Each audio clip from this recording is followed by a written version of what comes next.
You know that feeling. You're listening to someone speaking English, maybe a movie, YouTube, whatever, and you know the words, right?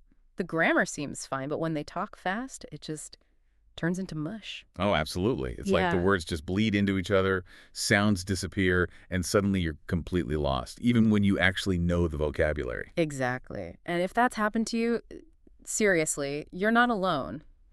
It's probably one of the biggest hurdles for English learners. Yeah, it really is. And the key thing to grasp is that it's usually not about knowing enough words or grammar. Right. It's more about the big difference between English on the page Yeah.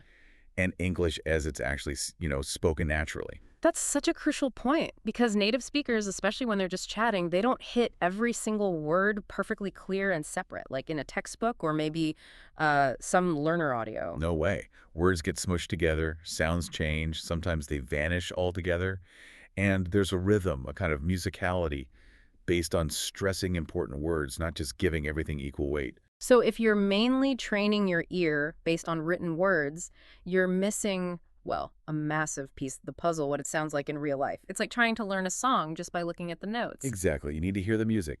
But look, the good news is this isn't some secret code you can't crack. Okay. These changes, they follow patterns. They're predictable, mostly. And like any skill, you can absolutely train your ears to pick up on them. Your brain can learn this stuff. And that is exactly what we're digging into today. We've got a whole bunch of source material here breaking down why English sounds fast and, crucially, giving you 4 really solid strategies to help you decode it.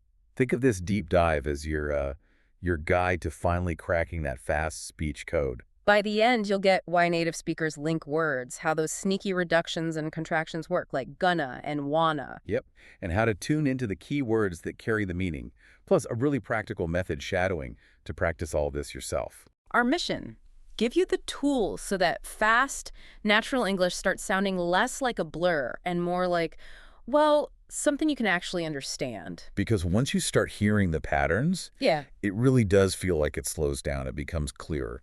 Ready to jump in. Unpack the source material. Let's do it. Okay, strategy number 1. This is fundamental. Native speakers just don't speak word by Right. word. Not at all. And it's not just about speed, though. That's part of it. It's mostly about efficiency, smoothness. Try saying, what do you want to do? With little pauses. Yeah, it feels super unnatural, like a robot reading. Right. So instead of these separate blocks of sound, what happens? They connect them. They connect them. Words flow one into the next, Yeah. especially, consonant sound at the end of one word, vowel sound at the start of the next, or certain types of words like helper words, prepositions. They just merge. The sources all point to the absolute classic example. What do you want to do? We all know those 5 words. Yep, written down, Mm-hmm. crystal clear, Mm-hmm. but spoken naturally. It morphs into something like, what do you want to do? What do you want to do? Wow. Yeah, if you're not expecting that, it's almost unrecognizable from the written form. Your brain is listening for what do you want to do step by step. And it completely misses what do you want to do. It just flies by. So how does that happen? Let's break down that specific change. What do you? Right. What do you very often becomes Whaddaya. That T in what often softens to a D sound, or can even disappear in really quick speech, especially before a vowel sound like the oo in do you. The in and yai sound often blend to make a J sound, like ja. Put it together, Whaddaya. Okay, I hear that. The sounds literally melt. And then want to. Ah, want to. That's everywhere. 99% of the time probably becomes wanna. Wanna. Yeah, that didn't just sort of gets absorbed. You don't hear want to, you hear wanna. So the whole thing flows. What do y'all want to do? It really is like the end of one word just spills into the start of the next. The source material had some other good examples too, like, did you eat? Which sounds like, Did you eat? did you eat? Exactly. Same thing. Did ends in D. You starts with the I. Makes that J sound. Did ya? And the phrase you probably hear a million times a day, I don't know. I don't know. I don't know. That don't know combo just shrinks. The tall goes, the vowels get quicker, less distinct. Dunno. Makes sense. Oh. And another really common one, I am gonna go. Okay, that one's got a few things happening. I am contracts to, I'm right. We see that written. Yeah. And going to almost always reduces to gonna. Gonna. So the whole thing becomes, I'm gonna go. I'm gonna go. Right. Okay, so hearing this like stream of sound, Mm-hmm. your brain has to learn that Whaddaya isn't gibberish. It means what do you? Right. And didja means did you. Dunno means don't know. Gonna means going to. They become like new sound units Yeah. representing the linked words. And that's the disconnect, isn't it? Learners know the words on the page, but haven't tuned their ears to these connected sound patterns. Precisely. Once you start actively listening for these links, these specific combinations, it's like learning the actual melody of English, not just reading the notes one by one. Which flows perfectly into the second strategy, really focusing on learning those common reductions and contractions you just mentioned. Yeah, they're a huge part of connected speech. Reductions and contractions. They're basically the shortcuts native speakers use all the time to make speech flow better, faster. Contractions are the ones with apostrophes, like I'm, don't, can't. We see those written. Right. But reductions, they happen purely in the sound, even if the words are spelled out fully in writing. They're sound shortcuts. And the source material flags, the really frequent ones you absolutely need to know. We already hit want to becoming wanna. Yep. So instead of hearing, maybe, do you want to get something to eat? Nice and slow. You'll probably hear, Something more like, do you want to get something to eat? whoa, okay. Do you wanna for want to something for something, teat for to eat, four in one go? C, packed with them. And going to gonna, equally huge. Instead of he is going to be here soon. You'll hear. Is gonna be here soon. That gonna is just standard. You gotta know it. And gotta, reducing to gotta, like I've got to finish this or I gotta finish this. Sounds like I gotta finish this, gotta. Essential. These feel like, yeah, non-negotiables if you want to understand natural speed. What others did this source mention? We had, I don't know. Yep, another great reduction example. Then let me. Often becomes let me. Like, let me see. The tot usually just drops. Me gets reduced. Okay. And gimme I'll toss it. reduces to gimme. Gimme that bug. The V sound kind of merges into the M. Gimme. So the confusion happens when your brain is rigidly expecting to hear, let me give you that, word for word. Exactly. But what comes out is, let me give you that. And there's this mismatch, this friction between expectation and reality. And that friction makes the speech feel impossibly fast or unclear. Learning these specific common sound patterns, wanna, gonna, gotta, lemme, gimme, don't know, what on, dida, it's like getting the decoder ring, isn't it? It really is. Suddenly those blurry bits aren't random noise. They're recognizable words, just compressed. You have to consciously train your ear to spot these sounds in real conversations, movies, whatever. Train your ear for the shortcuts. Okay, strategy number 3. This one's about where you put your focus. You don't actually need to understand every single tiny word. This is so important. So many learners get bogged down trying to catch and process every a, the, is, of, am. The little grammar words. Right. And honestly, native speakers don't consciously process all those either. Our brains are wired to zoom in on the words carrying the main information. We filter for importance. We focus on the content words, the nouns, the main verbs, adjectives, adverbs. Those carry the core message. Exactly. The function words, articles, prepositions, auxiliary verbs, they're essential for grammar, but less crucial for the basic meaning. And in spoken English, they often get unstressed, reduced, spoken really quickly. Because English is what they call a stress-timed language, right? That's right. The rhythm isn't based on giving each syllable equal time. It's based on the stressed syllables. And the time between the main stressed beats tends to be roughly the same, even if you have to squish a bunch of little unstressed words in there. The source material had a perfect example. I was thinking about calling you yesterday. Hear that? Thinking. Calling. Yesterday. Those words just pop. They carry the meaning. Yeah, even if you only caught those 3, you'd pretty much get the message. Thinking, calling, yesterday. The other words, I was, about, they're quicker, quieter. They're the grammatical glue, but thinking, calling, yesterday are the bricks. Here's the other example from the source. She's probably going to be late for the meeting. Okay, stress words there. Probably. Late, meeting. That's the core info. Likelihood, condition, topic. The other bits, she's gonna be for that. They're sort of in the background compared to those main beats. And this is something you already do instinctively in your own language. You listen for the key concepts. The trick is applying that skill to English learning to identify which words get the stress naturally and training your ear to grab onto those. So stop sweating the small stuff, the little words you miss. Listen for the big ones, the stressed ones, the thinking, the late, the meeting. It takes practice to tune into that rhythm, for sure. But consciously trying to listen for the emphasized words rather than every single sound makes a huge difference, especially when things get fast. You focus on the important fish. Which brings us beautifully to strategy number 4, a really active practice method called shadowing. Shadowing, yes.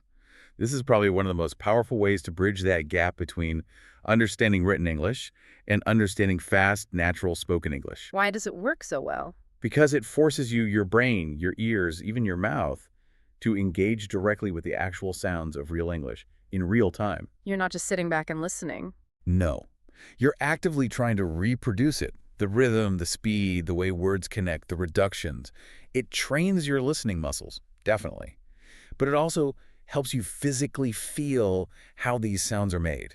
It kind of reprograms your brain to recognize those patterns automatically, right? Right. Without having to stop and think, oh, that was kind of... Exactly. It builds that automatic recognition. It feels awkward at first, no doubt. Yeah. Most people feel silly doing it. Yeah, I bet. But you got to push through that. The source material lays out a really clear step-by-step way to do it effectively. Okay, step 1. Find a short audio clip, like really short to start 1 to 2 minutes is plenty. And crucially, it needs to be real spoken English. Not slowed down learner stuff. Right. Movie dialogue, a bit from a podcast you like, a YouTube interview, whatever. Something authentic, spoken at natural speed. Got it. Step 2. Listen to it at least once, maybe twice, without looking at any text or subtitles. Just listen for the main idea. What's it about? Get the gist. Don't stress about details yet. Okay, just first. Step 3. Let's listen again. This time, maybe listen a bit more actively. See if you can notice any connections or reductions now that you know what to listen for. Just pay attention. Preparing yourself. And then step 4 is the actual shadowing. Yep, this is the core exercise. Play the clip again. And this time, you speak along with the speaker, or like a split second behind them, like an echo. Okay. And you try your absolute best to match everything, their pronunciation, their rhythm, the ups and downs, the speed, and especially how they link words, and use those reductions like wanna or gonna. So don't read it like separate words. Copy the sound stream. Exactly. Yeah. Copy the sounds you hear. If they say gonna, you say gonna, even if you know it's going to. If they say Whaddaya, you say Whaddaya. It'll feel weird, maybe messy. That's fine. The whole point is getting your mouth and ears working together at that natural pace. What if the natural speed is just way too fast to even try it first? Good question. The source suggests using the playback speed controls. Slow down a bit, maybe to 0.75x speed. Practice shadowing at that slower speed until it feels a bit more comfortable. Right. Then gradually increases back to normal speed. The key is the active engagement with the sounds, even if you need to slow it down initially. Okay, makes sense. Shall we try a few quick examples like the source suggested? We can say it slow, then natural, break it down, and you listening can try shadowing the natural version. Let's do it. Remember, listeners, don't worry about perfection. Yeah. Just try to mimic. First one, super common casual question. Hey, what are you doing this weekend? Slow. Hey, what are you doing this weekend? Okay, now naturally it compresses. Sounds more like, hey, what are you doing this weekend? Okay, the change is there. What are you becomes that Whaddaya sound. Yep. And doing often becomes doing. That final G sound gets dropped, which is really common in informal speech. Right. So listen again to the natural speed and try to shadow it right after me. Mimic that what are you doing flow. Ready? Hey, what are you doing this weekend? Implied pause for listener practice. How'd that feel? Maybe a bit strange. Try one more time. Focus on copying that sound shape. Hey, what are you doing this weekend? Implied pause for listener practice. Nice. Just getting used to making those faster connected sounds. Okay, second example from the source. Asking for help. Can you help me with this? Slow. Can you help me with this? And naturally, often sounds like, can you help me with this? All right, breakdown. Can you often reduces to can ya. The vowel gets shorter, weaker. Yeah, unstressed. And help me often links really tightly. It can almost sound like hell me, with the me sound being super short. Okay, ready to shadow the natural version. Listen and repeat immediately. Can you help me with this? Implied pause for listener practice. How is the help me link? Feel that connection. Try again. Can you help me with this? Implied pause for listener practice. Excellent. Feeling those connections is so important. Okay, third practice example. Expressing surprise. I didn't know that. Slow. I didn't know that. Natural speed often sounds like, I don't know that. Right. Let's unpack. I don't know that. Yeah. That didn't can get really reduced. Sometimes it's sounding like din or dn, especially before no. And know that links up. The W sound in no can connect to the in that, and the vowel in that might reduce too. Know that. That didn't reduction is super common, but tricky. Okay, listen to the natural speed, shadow along. I don't know that. Implied pause for listener practice. Give it one more go. Try to really hit that dunno sound and the smooth link. I don't know that. Implied pause for listener practice. Fantastic. Getting your mouth used to these shapes helps your ear recognize them. Okay, one more little drill from the source, putting a couple of these together. We'll just say it naturally, remind you of the changes, then use shadow. The sentence is, what are you going to do later? Okay, we've seen these bits, right? What are you becomes. Whaddaya. And going to become. Whaddaya. So the full natural flow is, what are you going to do later? All right, listen closely to that whole stream of sound, then shadow it. Focus on the connections and the rhythm. Ready? What are you going to do later? Implied pause for listener practice. Okay, one more time shadowing that. Feel the flow. What are you going to do later? Implied pause for listener practice. Awesome job tackling those. Look, shadowing feels weird at first, maybe messy. That's totally normal. Yeah, but doing it consistently, even just 5 minutes a day, focused practice like this, it's incredibly effective. It literally retrains your brain to process these sounds at speed and recognize them without thinking. It's like active workout for your ears and your speech muscles. Exactly. You're programming yourself for natural speech patterns. Okay, so we've covered why English sounds fast, the connections, the reductions. We talked about focusing on stress, not every word. And we've got this powerful practice method, shadowing. Now, it's time for your challenge. Yes, your practical task, based right on the source material's advice, to actually start training your ear today. Because listening passively helps a bit, but active training is where the real progress happens. Step 1. Go find a short audio clip. Like we said, 1-2 minutes is perfect to start. Make sure it's real, natural, spoken English movie scene, interview clip, podcast bit, whatever interests you. Step 2. Listen to it, at least twice. First time, just get the main idea of what's going on. Second time, listen more closely. Can you hear any connections? Any reduced words like gonna or wanna? Which words sound stressed, louder, clearer? Just notice things. Step 3. Now do the shadowing. Play the clip and speak along right after the speaker. Try to match their rhythm, their speed, how they link words. Copy the sound, not the written words. And remember, if it's too fast at first, use that playback speed control. Slow it down to 0.8x or 0.75x.